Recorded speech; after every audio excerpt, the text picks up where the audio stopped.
Hey everyone, it's little Lollycat here, and I'm coming to you with a video today, which was based on a question someone left on another video. Basically, on my I'm Incontinent video, someone left a message basically asking about how this has affected intimacy for me. And I genuinely thought that instead of doing basically a sentence or so and kind of putting it down a little, where it was just a bit of a minor thing, I kind of recognised the fact that this was a big deal for me and for many others, so I thought I would do a video on it, so here we are.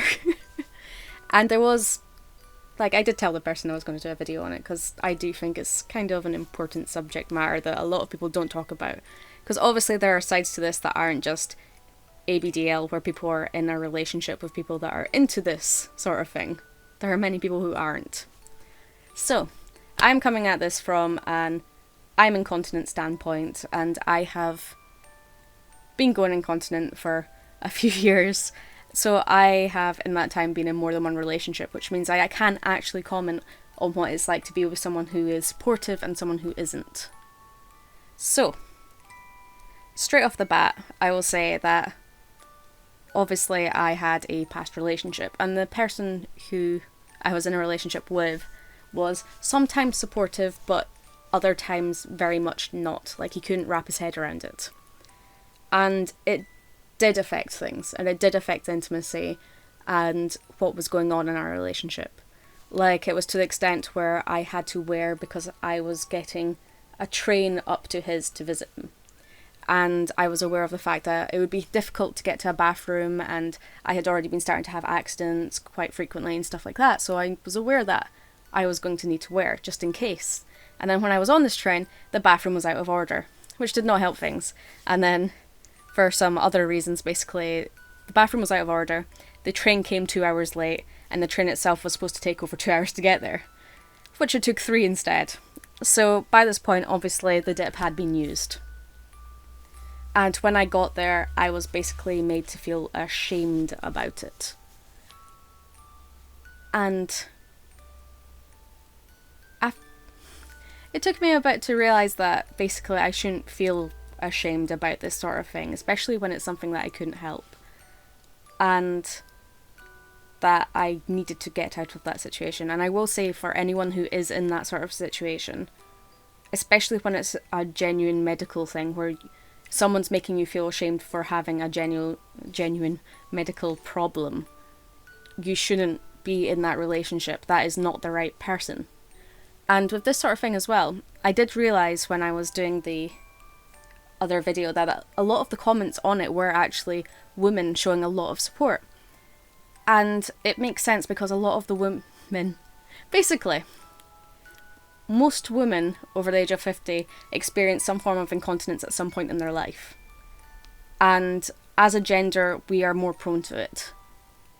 And which makes it a bit more of a case of people really should be a bit more aware about it and not so horrendous towards it, because women lose basically control of their bladders for many reasons, childbirth being one of the most common ones. Basic weakening of muscles, tearing, stuff like that, all can cause damage, and you can start losing control of your bladder. It's just, unfortunately, part of life. So, how it affected me then was it really did remove a lot of the intimacy from the relationship I was in, because this was not a healthy relationship. And I will say that a lot of guys outside the community will still be supportive of women who have to wear it, and it will not affect things like intimacy. But there are the few out there who will always be Egypts about it, unfortunately. And yeah, it happens. So, from that, I ended up in a relationship with someone who is genuinely supportive, and I remember messaging him very late in, basically early morning, late night, kind of messaging him, being like, right, before we actually get into a relationship and start this, I want you to be aware of the fact that I have troubles with this, that I have been going incontinent for quite a while, and that it is a genuine concern, it is a problem for me. And I kind of tried to address it in a jokey manner to begin with, because that's just how I cope with things. I make jokes out of things and I laugh at things. When I was kind of like, I need to get this out of the way because I don't know how they're going to react to this. So basically, I spoke and we had a long conversation about it, and basically my mind was very much put at ease about it, that it was okay, and you know, the whole I will support you if you want to go to the doctors about it, but if you don't want to, then that's fair enough. Which at the time as well, because there's basically a surgery which could help, where they for women they basically implant a wire, this sort of, it's not really a wire mesh, but it looks like wire mesh sort of thing inside you, and then they stitch it in, and it basically helps with the muscles and stuff like that. But I didn't want to do this because I had heard such horrific horror stories about it, and basically they came out afterwards. It is now, they've been in the process, I think it is now officially illegal to do this surgery because it was causing such horrendous problems afterwards. So, yeah, I didn't do it. But I will say the biggest problem with intimacy with it is now mostly in my own head.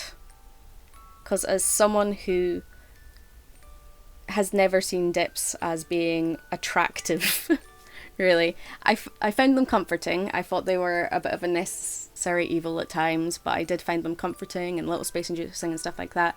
So trying to get my head around the fact that these are now basically just my underwear and as well, and that I need to try and feel attractive in them, is more of a bigger battle than anything else. Because realistically, I think intimacy with a lot of men is more impacted by your own self-confidence than it is anything else.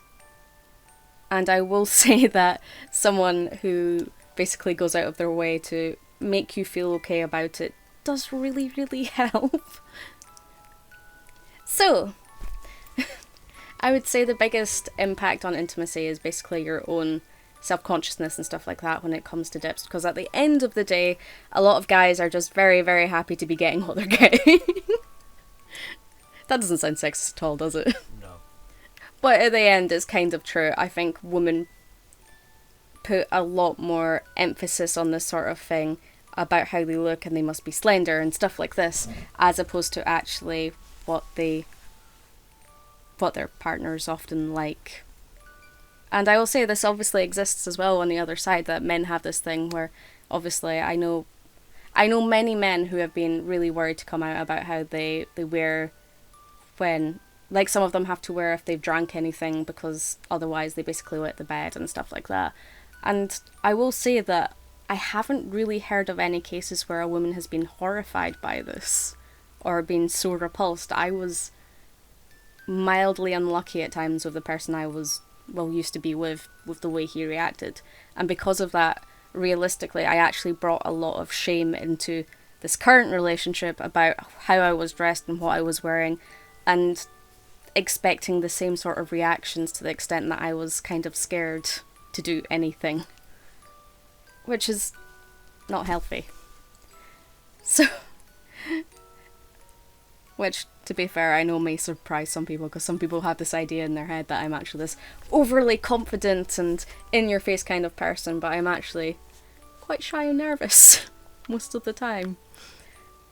So, yeah, but I will say now, actually being in a relationship that is supportive, it hasn't taken away from any intimacy, it has added to it, because there are different ways we are intimate now as well. Like the whole act of being changed and cared for and being vulnerable. And it's even added things like, there was a small period where every so often I would dare to wear pants or something like that, or I wouldn't be wearing a dip for like 10 minutes and then I'd end up like wetting myself in the kitchen. And I felt horrible and I felt ashamed, but having someone basically there telling me it was okay and looking after me and picking me up again kind of made a massive difference. It was bonding in a different way. And I think that was quite important. Yeah. But obviously there are changes to... Wait. There are obviously ways that intimacy changes as well, because obviously things I could do before I can't quite do the same. Like, if I am going to be naked for any period of time, and anyone that's like just age regressy and watches this channel probably by the name has been put off of watching this video anyway. But at this point I may talk about some slightly more intimate things which may horrify you, so probably want to just turn away for a bit. But things like, if we are physical in any way, I'm trying to be as nice as I can, basically it's kind of expected that I might pee somewhere. Which can be awkward. There can... Sometimes there has to be foreplanning for things. More foreplanning. Yeah. But I would say, really, for anyone that is worrying about this sort of stuff, the big thing is, one, just try not to let it affect your self-confidence, because you can still be attractive and wear dips. It doesn't matter that you have to wear them. Someone, if they're attracted to you and they genuinely are attracted to you and they genuinely like you, then they're gonna like you in a dip or not. It doesn't really matter. Things like, just talk to the person and converse with them, and if it is a case where you've gone incontinent after years of being with them, so it's a big change, just talk with them, because realistically, if you've been with them for years, they're more than likely to understand. And if at the end of the day they react badly, or they start making you feel ashamed for being who you are, or having any sort of difficulties, then it's just not the right person. It's just that simple, unfortunately. And sometimes you have to make a big move and go, well, either they grow up or you're gone, because you shouldn't be made to feel ashamed for something you can't help like that. And realistically, there are many other people out there that will not treat you as if you are broken goods because you have something wrong. And I hope this is mildly helpful. It might have ended up a little bit ranty, but yeah. It's probably because I'm a bit awkward with this one, if you can't tell. Yeah. Okay. Bye, everyone!